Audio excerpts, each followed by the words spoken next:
Si Ferdinand Magellan, isa siya sa mga pinakakilalang explorer sa kasaysayan. Siya ay isang Portuguese na naglayag sa mundo noong 1519 kasama ang kaniyang crew. Ang kanilang misyon ay makahanap ng ruta patungong Spice Islands, ngayon ay Indonesia, para makakuha ng mga pampalasa. Noong 1521, nakarating sila sa Pilipinas, partikular sa isla ng Homonhon.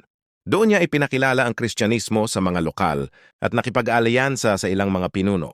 Nakagawa siya ng isang kasunduan sa Raja Humabon ng Cebu kung saan sumang-ayon ang mga lokal na maging kaalyado ng hari ng Espanya. Ngunit hindi nagtagal, nagkaroon ng labanan sa Mactan sa pagitan ng mga Espanyol at mga mandirigma ni Lapu-Lapu, isang pinuno sa isla ng Mactan.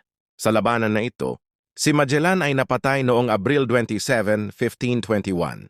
Ang pagdating ni Magellan sa Pilipinas ay naging simula ng impluwensyang Espanyol sa bansa na kalaunan ay humantong sa pagiging kolonya ng Pilipinas ng Espanya sa loob ng mahigit 3 siglo. Okay, just follow my channel and share para sa iba pang kaalaman. Thank you and good day.